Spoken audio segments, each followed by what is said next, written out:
ഇന്നത്തെ വീഡിയോയിലൂടെ ആമസോണിലും ഫ്ലിപ്കാർട്ടിലും എങ്ങനെ നിങ്ങളുടെ പ്രൊഡക്റ്റ് സെല്ല് ചെയ്യും അല്ലെങ്കിൽ ഓൺലൈനായിട്ട് എങ്ങനെ ഒരു ബിസിനസ് സ്റ്റാർട്ട് ചെയ്യാം എന്നതാണ്. ഇതിൽ ഒരു കാര്യം നമ്മൾ പ്രത്യേകിച്ച് ശ്രദ്ധിക്കണം. ഒരു വൻകിട ബ്രാൻഡിനെ സംബന്ധിച്ചിടത്തോളം അവർക്ക് അനേകായിരം ഡിസ്ട്രിബ്യൂഷൻ ചാനലുകളുണ്ട്. അതിൽ ഒന്ന് മാത്രമാണ് ഇത് എന്ന് പറയുന്നത്. അപ്പോൾ അവർ വളരെ വലിയ രീതിയിൽ അഡ്വർടൈസിങ്ങും മറ്റൊക്കെ ചെയ്യുന്നുണ്ട്. അതേ സംബന്ധിച്ച് നോക്കുന്ന സമയത്ത് ഒരു കോഡിങ്ങിൻ്റെ എമൗണ്ട്, ആ കോഡിങ് വെക്കുന്നതിൻ്റെ എമൗണ്ട് വെച്ച് അവർ ആ എമൗണ്ട് ബേസ് ചെയ്തുകൊണ്ട് ആമസോണിലോ ഫ്ലിപ്കാർട്ടിലോ അഡ്വർടൈസ്മെൻറ്റ് ചെയ്ത് കഴിഞ്ഞാൽ അവർക്ക് ഇന്ത്യയിലുടനീളം വിസിബിലിറ്റി കിട്ടും, അവരുടെ ഒരു ബ്രാൻഡ് അവയർനെസ് ക്രിയേറ്റ് ചെയ്യാൻ സാധിക്കും, അതോടൊപ്പം തന്നെ അവർക്ക് സെയിൽസും ലഭിക്കും. അതുകൊണ്ടാണ് അനേകായിരം ഡിസ്ട്രിബ്യൂഷൻ ചാനലുകളിൽ ഒന്ന് മാത്രമാണ് ഈ മാർക്കറ്റ് പ്ലേസ് എന്ന് പറയുന്നത്. എന്നാൽ ചെറുകിട ബ്രാൻഡുകളെ സംബന്ധിച്ചിടത്തോളം അവർക്ക് ഇന്ത്യയിലുടനീളം ഡിസ്ട്രിബ്യൂഷൻസുകൾ ഒന്നും തന്നെ ഇല്ലാതെ, പ്രത്യേകിച്ച് തലവേദനകൾ ഒന്നും തന്നെ ഇല്ലാതെ സെല്ല് ചെയ്യാനുള്ള അവസരമാണ് നമുക്ക് ഓപ്പണായി കിട്ടുന്നത് ചെറിയ ബ്രാൻഡുകളെ സംബന്ധിച്ചിടത്തോളം. അപ്പോൾ വൻകിട ബ്രാൻഡുകളെയും ചെറിയ ബ്രാൻഡുകളെയും രണ്ടായിട്ടാണ് നമുക്കിതിനെ അപ്രോച്ച് ചെയ്യാൻ വേണ്ടി സാധിക്കുന്നത്. അപ്പോൾ ഇന്നത്തെ വീഡിയോയിലൂടെ എങ്ങനെ നിങ്ങൾക്ക് ആമസോണിലും ഫ്ലിപ്കാർട്ടിലും ഒരു ബിസിനസ് സ്റ്റാർട്ട് ചെയ്യാം എന്നതാണ് കംപ്ലീറ്റ് ആയിട്ട് നമുക്ക് നോക്കാം. എൻ്റെ പേര് ആൽബിൻ. ഇതേപോലുള്ള അറിവുകൾക്ക് നിങ്ങൾ വളരെ ഇൻട്രസ്റ്റ് ആണെങ്കിൽ please like, share and subscribe. അപ്പോൾ നമുക്ക് നോക്കാം. ആദ്യഘട്ടത്തിൽ നമ്മൾ പ്ലാൻ ചെയ്യേണ്ടത് പ്രൊഡക്റ്റിനെ കുറിച്ചാണ്. അതിലേറ്റവും പ്രാധാന്യം അർഹിക്കുന്ന ഒന്നാണ് പ്രൊഡക്റ്റ് റിസർച്ച് എന്ന് പറയുന്നത്. പ്രൊഡക്റ്റ് റിസർച്ച് തന്നെ നമ്മൾ ശ്രദ്ധിക്കേണ്ട ഒരു കാര്യമുണ്ട്. അതായത് പ്രൊഡക്റ്റ് റിസർച്ചിലോട്ട് കിടക്കുന്ന സമയത്ത് നമ്മൾ രണ്ട് കാര്യങ്ങൾ പ്രത്യേകം ശ്രദ്ധിക്കണം. ലൈഫ് ടൈമിൽ ഒരു പ്രാവശ്യമാണോ നമ്മുടെ കസ്റ്റമർ നമ്മുടെ പ്രൊഡക്റ്റ് വാങ്ങിക്കുന്നത്, അതല്ല മൾട്ടിപ്പിൾ പ്രാവശ്യമാണോ വാങ്ങിക്കുന്നത് എന്ന് നമ്മൾ തിരിച്ചറിയണം. ലൈഫിൽ ഒരു പ്രാവശ്യമാണ് വാങ്ങിക്കുന്നതെങ്കിൽ സെയിൽസ് പയ്യെ മുകളിലോട്ട് കയറും, പിന്നെ താഴോട്ട് ഇറങ്ങുന്നത് നമുക്ക് കാണാൻ സാധിക്കും. എപ്പോഴും ഒരേപോലെ ആയിരിക്കില്ല. എന്നാൽ ലൈഫിൽ മൾട്ടിപ്പിൾ പ്രാവശ്യം വാങ്ങിക്കുന്ന പ്രൊഡക്റ്റുകളൊക്കെ ആണെങ്കിൽ അതിൻ്റെ സ്കെയില് മുകളിലോട്ട് തന്നെയായിരിക്കും. കൂടുതൽ കസ്റ്റമറെ അട്രാക്റ്റ് ചെയ്തുകൊണ്ടിരിക്കും, കൂടുതൽ കസ്റ്റമർ നമ്മുടെ പ്രൊഡക്റ്റ് വാങ്ങിച്ചുകൊണ്ടിരിക്കും. അതിലൂടെ സെയിൽസ് വരും, പ്രോഫിറ്റും വരും. എന്നാൽ ലൈഫിൽ ഒരു പ്രാവശ്യം മാത്രമാണ് വാങ്ങിക്കുന്നതെങ്കിൽ ചെറിയൊരു ബൂം നമുക്ക് കാണാൻ സാധിക്കും, പിന്നെ താഴേക്ക് പോകുന്നതും കാണാൻ സാധിക്കും. അപ്പോൾ മറ്റ് പ്രൊഡക്റ്റുകൾ നമ്മളവിടെ പരീക്ഷിക്കേണ്ടതായിട്ട് വരും. അപ്പോൾ ഇത് നമ്മൾ മനസ്സിലാക്കി കഴിഞ്ഞാൽ നെക്സ്റ്റ് സ്റ്റേജ് എന്ന് പറയുന്നത് എങ്ങനെയാണ് ഈ പ്രൊഡക്റ്റ് സോഴ്സ് ചെയ്യുന്നത് എന്നതാണ്. നമ്മൾ തന്നെയാണോ മാനുഫാക്ചറിങ് ചെയ്യുന്നത്? അതല്ല, നമ്മൾ ലോക്കലിൽ നിന്ന് നമ്മൾ സോഴ്സ് ചെയ്യുകയാണ് ചെയ്യുന്നത്. അതല്ലെങ്കിൽ ഇന്ത്യ മാർട്ട് മുഖേന മറ്റ് സംസ്ഥാനങ്ങളിൽ നിന്ന് സോഴ്സ് ചെയ്യാണ് ചെയ്യുന്നത്. അതുമല്ലെങ്കിൽ പുറം രാജ്യങ്ങളിൽ നിന്ന് പ്രൊഡക്റ്റ് ഇമ്പോർട്ട് ചെയ്ത് വരുത്തുകയാണോ ചെയ്യുന്നത്? ഇവ നമ്മൾ കൃത്യമായി പ്ലാൻ ചെയ്യണം. അപ്പോൾ ഇങ്ങനെയുള്ള കാര്യങ്ങളെല്ലാം പ്ലാൻ ചെയ്ത് കഴിഞ്ഞാൽ പ്രൊഡക്റ്റിനെ കുറിച്ച് നമുക്കൊരു ഐഡിയ കിട്ടി. അതിനുശേഷമാണ് മാർക്കറ്റ് പ്ലേസ് സെലക്ഷനിലോട്ട് നമ്മൾ കിടക്കുന്നത്. ഇവിടെ നമ്മൾ ശ്രദ്ധിക്കേണ്ട ഒരു കാര്യമുണ്ട്. ഏത് മാർക്കറ്റ് പ്ലേസ് ചൂസ് ചെയ്യണം എന്നതാണ് ചോദ്യം. ആമസോൺ ഉണ്ട്, ഫ്ലിപ്കാർട്ട് ഉണ്ട്, ഇങ്ങനെ ധാരാളം മാർക്കറ്റ് പ്ലേസുകൾ നമുക്ക് കാണാൻ സാധിക്കും. ഇതിൽ ഏത് നമ്മൾ ചൂസ് ചെയ്യണം? ഞാൻ ആമസോണിനും ഫ്ലിപ്കാർട്ടിനെയും കമ്പയർ ചെയ്ത് പറയുകയാണെങ്കിൽ ആമസോണിൽ നോർത്ത് ഇന്ത്യൻസ് ആണ് കൂടുതലും യൂസ് ചെയ്യുന്നത്. എന്നാൽ ഫ്ലിപ്കാർട്ടിനെ ബേസ് ചെയ്ത് വരുമ്പോൾ കൂടുതലും സൗത്ത് ഇന്ത്യൻസ് ആണ് യൂസ് ചെയ്യുന്നത്. അപ്പോൾ നിങ്ങളുടെ ടാർഗറ്റ് ഓഡിയൻസ് ആരാണ്? അവർ ഏത് പ്ലാറ്റ്ഫോമാണ് ഉപയോഗിക്കുന്നത്? അതിനനുസരിച്ച് വേണം മാർക്കറ്റ് പ്ലേസിൽ തന്നെ നിങ്ങൾ ചൂസ് ചെയ്യേണ്ടത്. അതോടൊപ്പം തന്നെ ശ്രദ്ധിക്കേണ്ട ഒരു കാര്യമുണ്ട്. ആമസോൺ യൂസ് ചെയ്യുന്നത് കുറച്ചും കൂടെ സ്റ്റാൻഡർഡൈസ്ഡ് ആയിട്ടുള്ള ഓഡിയൻസ് ആണ് യൂസ് ചെയ്യുന്നത്. അതിൻ്റെ UI തന്നെ കണ്ടാൽ മതി. എന്നാൽ ഫ്ലിപ്കാർട്ട് യൂസ് ചെയ്യുന്നത് അങ്ങനെയല്ല. നോർമൽ ഒരു മിഡിൽ ക്ലാസ് കാറ്റഗറിയിലുള്ള ഒരു കൂട്ടം ആൾക്കാരാണ് ഫ്ലിപ്കാർട്ട് യൂസ് ചെയ്യുന്നത്. രണ്ടിൻ്റെയും ടാർഗറ്റ് ഓഡിയൻസ് തന്നെ രണ്ടാണ്. അപ്പോൾ നമ്മൾ മാർക്കറ്റ് പ്ലേസ് ചൂസ് ചെയ്യുന്ന സമയത്ത് ആര് എവിടെ, നമ്മുടെ പ്രൊഡക്റ്റ് എന്ത്, ആര് എവിടെ നിൽക്കുന്നു, ഇവ തിരിച്ചറിഞ്ഞുകൊണ്ടാണ് ആദ്യഘട്ടത്തിൽ തന്നെ നമ്മൾ മാർക്കറ്റ് പ്ലേസ് ചൂസ് ചെയ്യേണ്ടത്. ഇനി ചൂസ് ചെയ്ത് കഴിഞ്ഞാൽ ശേഷം എന്തൊക്കെ ഡോക്യുമെൻറ്റുകൾ ബേസ് ചെയ്തുകൊണ്ടാണ് നമ്മൾ ഒരു അക്കൗണ്ട് ക്രിയേറ്റ് ചെയ്യുന്നത് എന്നാണ് നമ്മൾ അറിയേണ്ടത്. ഏറ്റവും പ്രധാനമായിട്ട് phone number, mail ID, GST, PAN card, ഒരു കറണ്ട് ബാങ്ക് അക്കൗണ്ട്, ഇവയാണ് വേണ്ടത്. അതുകൂടാതെ തന്നെ ഒരു അഡ്രസ് പ്രൂഫ്. ഇത്രയും ഡോക്യുമെൻറ്റുകൾ ബേസ് ചെയ്തുകൊണ്ടാണ് നമ്മൾ അപ്ലൈ ചെയ്യുന്നത്.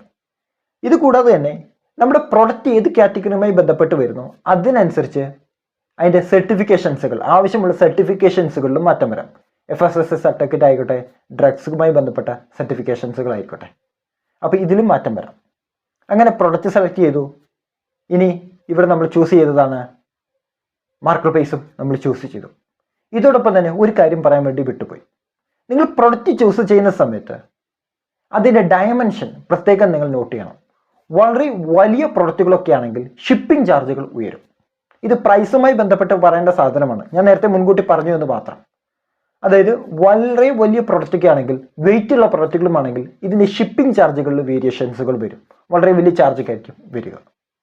പൊട്ടുന്ന പ്രൊഡക്റ്റുകളൊക്കെ ആണെങ്കിൽ ഷിപ്പ് ചെയ്ത് കഴിഞ്ഞാൽ പൊട്ടുന്നു, ലോസ് വരും. അല്ലെങ്കിൽ കസ്റ്റമറുടെ അടുത്ത് എത്തുന്നു, പൊട്ടിയതേ കാണുന്നു, അത് തിരിച്ച് അതേപോലെ റിട്ടേൺ വരും. ഇങ്ങനെ വളരെ വലിയ ലോസുകളൊക്കെ വരും. അപ്പോൾ ഇങ്ങനെയുള്ള പ്രൊഡക്റ്റുകളെല്ലാം തന്നെ നമ്മൾ മാറി നിന്നിട്ട് ആൾക്കാർക്ക് മൾട്ടിപ്പിൾ പ്രാവശ്യം വാങ്ങാൻ സാധിക്കുന്ന പ്രൊഡക്റ്റുകളൊക്കെ നമ്മൾ ചെയ്യുകയാണെങ്കിൽ, ലൈഫിൽ ഒരു പ്രാവശ്യമല്ല മൾട്ടിപ്പിൾ പ്രാവശ്യം വാങ്ങിക്കാൻ പറ്റുന്ന പ്രൊഡക്റ്റുകൾ നമ്മൾ ചെയ്യുകയാണെങ്കിൽ നമ്മുടെ പ്രോഫിറ്റബിലിറ്റി ലോങ് ടൈമിൽ ഉയരുന്നത് നമ്മൾക്ക് കാണാൻ സാധിക്കും.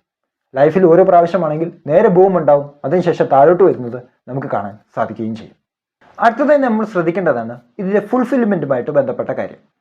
ഫുൾഫിൽമെൻറ്റ് എന്ന് പറയുന്ന സമയത്ത് കസ്റ്റമർ ഓർഡർ ചെയ്തു, അതിനുശേഷം പ്രൊഡക്റ്റ് പാക്ക് ചെയ്ത് നമ്മൾ ഷിപ്പ് ചെയ്യണം. ഇതാണ് ഫുൾഫിൽമെൻറ്റ് എന്ന് പറയുന്നത്. ഇതിൽ 3 തരത്തിലുള്ള ഫുൾഫിൽമെൻറ്റുകളാണ് ഉള്ളത്. ഒന്ന്, അതായത് ആമസോൺ വെയർ ഹൗസിൽ നമ്മൾ പ്രൊഡക്റ്റ് കൊണ്ടു വെക്കുന്നു, അവിടെ നിന്ന് അവർ തന്നെ പാക്ക് ചെയ്യുന്നു, അവർ തന്നെ അയക്കുന്നു. ഇതൊന്നാമത്തെ മെത്തേഡ്. ഇത് FBA എന്ന് പറയും, ഫുൾഫിൽമെൻറ്റ് ബൈ ആമസോൺ. ഇതേപോലെ ഫ്ലിപ്കാർട്ടിനുണ്ട്. ഇനി ഇതല്ലാതെ FBM എന്ന് പറഞ്ഞൊരു മെത്തേഡുണ്ട്.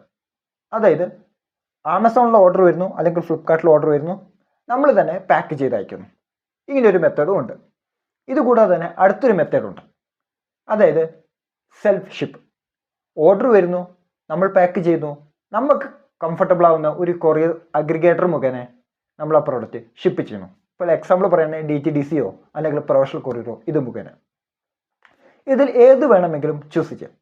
എന്നാൽ നിങ്ങൾ പ്രത്യേകം ഒരു കാര്യം ശ്രദ്ധിക്കേണ്ടത്, നിങ്ങൾ ആമസോണിൽ പ്രൊഡക്റ്റ് സെല്ല് ചെയ്യാൻ വേണ്ടി പോവുകയാണെങ്കിൽ നിങ്ങളുടെ പ്രദേശത്ത് നിങ്ങൾ എവിടെ വെച്ചാണോ ഷിപ്പ് ചെയ്യാൻ വേണ്ടി പോകുന്നത് ആ പിൻകോഡിൽ ആമസോൺ ഷിപ്പിംഗ് അവൈലബിൾ ആണ് എന്ന് നിങ്ങൾ ഉറപ്പുവരുത്തണം. ഇതല്ലെങ്കിൽ വേറെ ഏതെങ്കിലും കൊറിയർ അഗ്രിഗേറ്ററുമായിട്ടാണ് കണക്റ്റായി വരുന്നതെങ്കിൽ ഓർഡർ വരും, 2 ദിവസം കഴിയുമ്പോൾ ഷിപ്പ് ചെയ്യാൻ വേണ്ടി നമ്മൾ എല്ലാ കാര്യങ്ങളും ചെയ്യും. എന്നാൽ ഇതിൻ്റെ നെറ്റ്വർക്കുമായി ബന്ധപ്പെട്ട് അവർക്ക് ട്രാൻസ്ഫർ ചെയ്യുന്ന ഇൻഫർമേഷനുമായി ബന്ധപ്പെട്ട് ക്ലാഷുകൾ അവിടെ സംഭവിക്കുന്നുണ്ട് ചില സമയങ്ങളിൽ. അങ്ങനെ വരുന്ന സമയത്ത് ഈ ക്ലാഷുകൾ സംഭവിച്ചു കഴിഞ്ഞാൽ കറക്റ്റ് സമയത്ത് ആമസോൺ ഷിപ്പിങ്ങിന് പകരം ഇ-കോമോ മറ്റൊക്കെയാണ് വരുന്നതെങ്കിൽ പലപ്പോഴും ആ നെറ്റ്വർക്ക് ക്ലാഷ് ഉണ്ടാകുന്നത് കൊണ്ട് തന്നെ പലപ്പോഴും 10 ഓർഡർ നമുക്ക് വന്നു, 5 ഓർഡർ മാത്രമേ അവരുടെ ഡാഷ്ബോർഡിൽ വന്നിട്ടുണ്ടാകത്തുള്ളൂ. അപ്പോൾ സ്വാഭാവികമായും അക്കൗണ്ട് സസ്പെൻഡ് ആവാനും അക്കൗണ്ടുകൾക്ക് പല വാണിംഗ് ലഭിക്കാനും സാധ്യതകൾ വളരെ കൂടുതലാണ്.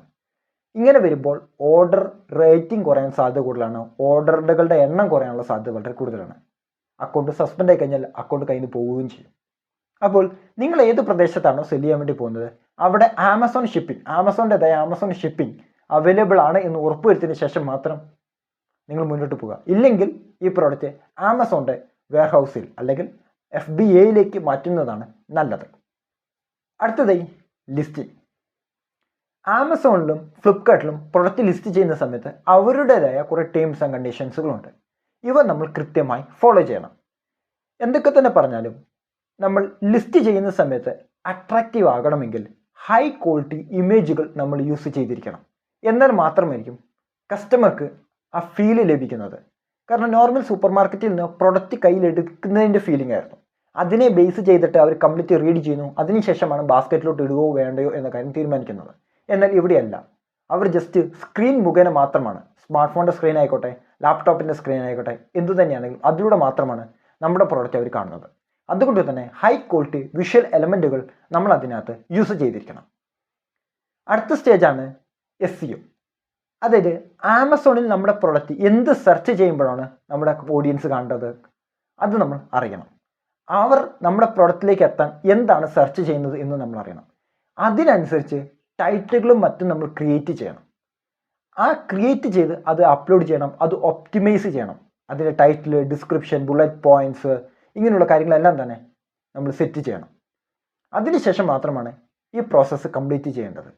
അതിലൂടെ തന്നെ ഇതിനെ കൃത്യമായി ഒപ്റ്റിമൈസ് ചെയ്യുകയും ആവശ്യമാകുന്ന മാറ്റങ്ങൾ വരുത്തി ഇതിനെ സ്കെയിൽ ചെയ്യാൻ പാകത്തിലേക്ക് മാറ്റുകയും വേണം. ഇത്രയും കാര്യങ്ങൾ ചെയ്താൽ മാത്രമാണ് സ്ഥിരമായിട്ട് ആമസോണിലും ഫ്ലിപ്കാർട്ടിലും ഓർഡർ വരുന്ന പ്രോസസ്സിലോട്ട് നമുക്ക് എത്താൻ സാധിക്കുന്നത്. അതേപോലെ തന്നെ ശ്രദ്ധിക്കേണ്ട ഒരു പാർട്ടാണ് പ്രൈസിങ് എന്ന് പറയുന്നത്. ആമസോണിനെ സംബന്ധിച്ചാലും ഫ്ലിപ്കാർട്ടിനെ സംബന്ധിച്ചാലും അവർക്ക് കമ്പയർ ചെയ്യാൻ ഇഷ്ടംപോലെ ഓപ്ഷൻസുകളുണ്ട്. അപ്പോൾ അതിനനുസരിച്ച് ഓഡിയൻസ് കമ്പയർ ചെയ്തുകൊണ്ടിരിക്കും. അപ്പോൾ നിങ്ങളൊരു ബ്രാൻഡാണോ ബിൽഡ് ചെയ്യുന്നത്, അപ്പോൾ അതിനനുസരിച്ചുള്ള പ്രൈസിങ് ആണ് അവിടെ ഫിക്സ് ചെയ്യേണ്ടത്. ഇനി അതല്ല, നിങ്ങൾ ബ്രാൻഡുകളോട് മത്സരിക്കുന്ന നോൺ ബ്രാൻഡഡ് പ്രോഡക്റ്റുകളാണെങ്കിൽ അതിനനുസരിച്ചുള്ള പ്രൈസാണ് ഫിക്സ് ചെയ്യേണ്ടത്.